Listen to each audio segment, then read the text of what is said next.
नमस्कार दोस्तों, आज के हमारे इस वीडियो में हम आपके लिए संतोषी माता की व्रत कथा लेकर आए हैं। एक समय की बात है, एक बुढ़िया के 7 बेटे थे, जिनमें से 6 कमाते थे और एक ना कमाने वाला था।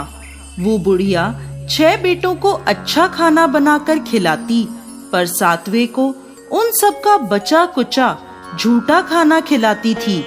और वो भोला भाला अपनी माँ की इस चालाकी को समझ नहीं पाता था। एक दिन वो अपनी पत्नी से बोला, मेरी माँ मुझसे बहुत प्यार करती है। तो उसकी पत्नी बोली, वो तुम्हें सबका बचा कुचा खाना खिलाती है। इस बात पर उसे विश्वास नहीं हुआ। एक दिन वो छुपकर देखता है कि माँ अपने 6 बेटों को बड़े प्यार से कई प्रकार के व्यंजन बनाकर बड़े प्रेम से खिला रही है। जब वो 6 खाना खाकर उठ गए, तब माँ ने उनकी थालियों से झूठन इकट्ठी करी और उसके लिए थाली में परोस कर रख दी। जब वो घर आया तो माँ अपने सबसे छोटे लड़के से बोली, खाना खा ले। वो बोला, माँ मैं भोजन नहीं करूँगा, मैं तो परदेश जा रहा हूँ। माँ बोली, कल जाता आज ही चला जा। वो घर से निकल गया और गौशाला में पहुंचा, जहां उसकी पत्नी गोबर के उपले थाप रही थी। अपनी पत्नी के पास गया और बोला, मैं परदेश जा रहा हूँ, कुछ समय के बाद आऊंगा। तुम संतोष से रहना और अपने धर्म का पालन करना। इस पर उसकी पत्नी बोली, स्वामी आप आनंद से जाइए, मेरी चिंता मत करें, मैं तो राम भरोसे यहाँ रह लूंगी। ईश्वर आपकी सहायता करे। अपनी कोई निशानी मुझे दे दीजिए, जिसे देखकर मैं धीरज करती रहूंगी। इस पर वो बोला, मेरे पास इस अंगूठी के सिवा कुछ भी नहीं है, तुम ये रख लो और मुझे भी अपनी कोई निशानी दे दो। वो बोली, मेरे पास तो कुछ भी नहीं है, बस ये गोबर से भरे हाथ हैं। ये कहकर उसने अपने पति की पीठ पर गोबर के हाथ की थाप मार दी। वो चल दिया। चलते चलते वो दूर किसी नगर में पहुंचा और एक व्यापारी की दुकान पर जाकर बोला, भाई मुझे नौकरी पर रख लो। व्यापारी को नौकर की जरूरत थी, तो वो बोला, ठीक है, लेकिन तनख्वाह तुम्हारा काम देखकर ही बताऊंगा। वो वहीं रहने लगा और सुबह 7 बजे से रात को 9 बजे तक नौकरी करने लगा। थोड़े ही दिनों में वो व्यापारी का सारा लेन देन और हिसाब किताब करने लगा। कुछ ही समय में सेठ ने उसे आधे मुनाफे का हिस्सेदार बना दिया। 12 वर्षों में वो नामी सेठ बन गया। इधर उसकी पत्नी को सास और जेठानियां बड़ा कष्ट देने लगी। उसे लकड़ी लेने जंगल में भेजती, भूसे की रोटी देती, फूटे नारियल में पानी देती। वो बड़े कष्टों से जीवन बिता रही थी। एक दिन जब वो लकड़ी लेने जा रही थी, तो रास्ते में उसने देखा एक मंदिर में कुछ औरतें व्रत कर रही हैं और कथा सुन रही हैं। तो वो पूछने लगी, ये क्या व्रत कर रही हो? इसे करने से क्या होता है और ये कैसे करते हैं? तब एक स्त्री बोली, ये संतोषी माता का व्रत है। इसे करने से मनवांछित फल प्राप्त होता है और गरीबी, मन की चिंताएं, मुकदमे, कलह, रोग आदि सब नष्ट होते हैं। संतान सुख, धन, शांति और मन पसंद वर मिलता है और दूर गए पति के दर्शन होते हैं। उन्होंने उसे व्रत की विधि बता दी। उसने रास्ते में सारी लकड़ियां बेच दी और उन पैसों से गुड़ और चना खरीद लिया और व्रत की तैयारी कर संतोषी माता के मंदिर में पहुंची और माता से दुखी होकर विनती करने लगी, माँ मैं अज्ञानी हूँ और बहुत दुखी हूँ, मैं आपकी शरण में हूँ, मेरा दुख दूर करो माँ। अब वो हर शुक्रवार ऐसा ही करती।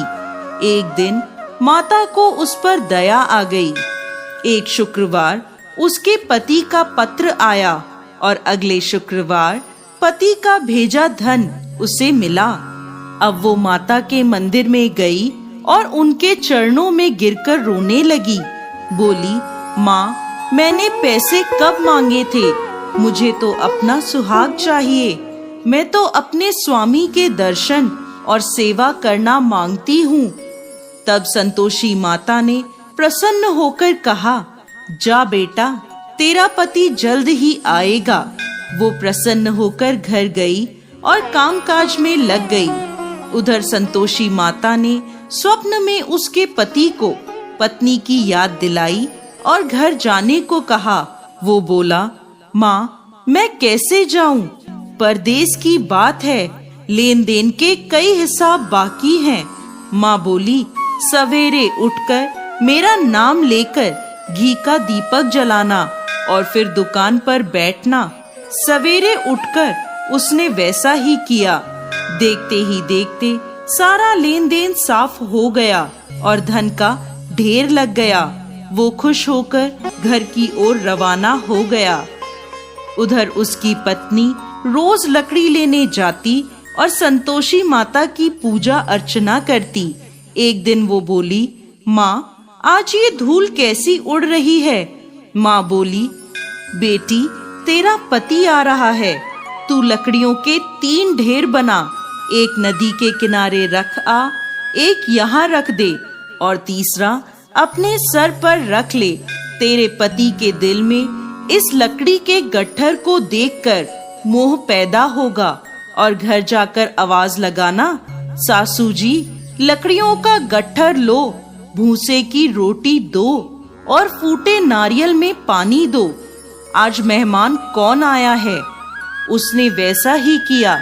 घर गई, आंगन में लकड़ियों का गट्ठर रखकर बोली, सासू जी, लकड़ियों का गट्ठर लो, भूसे की रोटी दो और फूटे नारियल में पानी दो। आज मेहमान कौन आया है? ये सुनकर सास दौड़ी दौड़ी बाहर आई और अपने कष्टों को भुलाने के लिए कहने लगी, बेटी, तेरा पति आया है। आ, मीठे भात का भोजन कर और गहने और कपड़े पहन। इतने में उसका पति बाहर आया और उसके हाथ में अपनी दी अंगूठी देखकर माँ से पूछने लगा, माँ, ये कौन है? माँ बोली, बेटा, ये तेरी बहू है। पूरे 12 बरस हो गए ये दिन भर घूमती फिरती है, कोई कामकाज भी नहीं करती। तुझे देखकर नखरे कर रही है। वो बोला, माँ, मैंने तुम्हें और इसे दोनों को देख लिया है। अब मुझे दूसरे घर की चाबियां दे दो, मैं उसमें रहूंगा। माँ बोली, ठीक है, जैसी तेरी मर्जी। और माँ ने चाबियों का गुच्छा पटक दिया। बेटे ने अपना सामान दूसरे घर में रख दिया। देखते ही देखते उनके राजा के समान ठाट बाट हो गए। अगला शुक्रवार आया। वो अपने पति से बोली, मुझे संतोषी माता के व्रत का उद्यापन करना है। वो बोला, खुशी से करो। वो तैयारियों में लग गई। उसने जेठ के लड़कों को जीमने बुलाया। पीछे से जिठानियों ने अपने बच्चों को सिखा दिया, तुम खाने के बाद खटाई मांगना, जिससे उसका उद्यापन पूरा ना हो। लड़कों ने जीमते ही खटाई मांगी। तब वो बोली, नहीं नहीं, खटाई मैं नहीं दे सकती, ये संतोषी माता का प्रसाद है। लड़के बोले, तो फिर पैसे दे दो। भोली भाली समझ नहीं सकी और उन्हें पैसे दे दिए। वो उन पैसों से खटाई लेकर खाने लगे। इस पर संतोषी माता क्रोधित हो गईं। राजा के दूत उसके पति को पकड़कर ले गए। वो बेचारी रोती हुई माता के मंदिर में गई और बोली, माता, ये क्या किया? माता बोली, पुत्री, मुझे दुख है कि तुमने अभिमान करके मेरा व्रत तोड़ा है और इतनी जल्दी सब भूल गई। वो बोली, माता, मैंने तो कुछ गलत नहीं किया। मैंने भूल से लड़कों को पैसे दे दिए। मुझे क्षमा करो, मैं दोबारा तुम्हारा उद्यापन करूंगी। माता बोली, जा, तेरा पति रास्ते में आता हुआ मिलेगा। वो चली गई। रास्ते में उसे उसका पति आता हुआ दिखा। उसके पूछने पर बोला, राजा ने मुझे मिलने के लिए बुलाया था। अगले शुक्रवार उसने फिर उद्यापन किया। जेठ के लड़कों को बुलाया। जेठानियों ने फिर उन्हें सिखा दिया। लड़के भोजन के पहले बोले, खटाई मिलेगी? तब वो बोली, खटाई नहीं मिलेगी। अब उसने ब्राह्मण के लड़कों को बुलाकर भोजन कराया और दक्षिणा दी। संतोषी माता उससे प्रसन्न हो गईं और 9 महीने बाद उसके चंद्रमा के समान सुंदर पुत्र हुआ। वो अपने पुत्र को लेकर रोजाना मंदिर जाने लगी।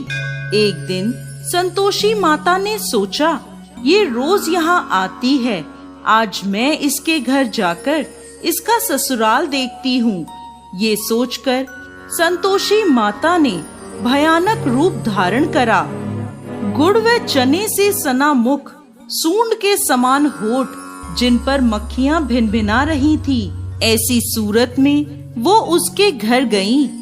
दहली में पांव रखते ही उसकी सास बोली, देखो कोई डाकिन आ रही है, उसे भगाओ वरना किसी को खा जाएगी। सभी घर वाले भागकर घर की खिड़कियां और दरवाजे बंद करने लगे। तभी उसने ऊपर की खिड़की से देखा तो वहीं से चिल्लाने लगी, आज मेरी माता मेरे घर आई हैं, आज मेरी माता मेरे घर आई हैं। उसकी सास बोली, पगली, किसे देखकर उतावली हुई है, बच्चे को भी पटक दिया। बहू बोली, माता जी, मैं जिन संतोषी माता का व्रत करती हूँ, ये वो माता हैं। ऐसा कहकर उसने सारी खिड़कियाँ और दरवाजे खोल दिए। सबने संतोषी माता के चरण पकड़ लिए और विनती कर कहने लगे, हे माता, हम मूर्ख हैं, अज्ञानी हैं, पापी हैं। आपके व्रत की विधि हम नहीं जानते। आपका व्रत भंग कर हमने बहुत बड़ा अपराध किया है। हे जगत माता, हमारा अपराध क्षमा करें। माता बहुत खुश हुई। हे संतोषी माता, जिस प्रकार आपने बहू को फल दिया, वैसा ही इस कहानी को कहते, सुनते और हुंकार भरते सबको देना। दोस्तों, संतोषी माता को संतोष, सुख, शांति और वैभव की माता के रूप में पूजा जाता है। माता संतोषी भगवान श्री गणेश की पुत्री हैं। इनका यह व्रत करने से धन, विवाह, संतान आदि भौतिक सुखों में वृद्धि होती है।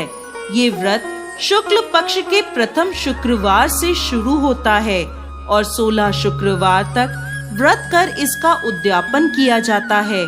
गुड़ और चने का भोग माता को लगाया जाता है। ये व्रत करने वालों को खट्टी चीजों को ना ही खाना चाहिए और ना ही हाथ लगाना चाहिए। बोलिए संतोषी माता की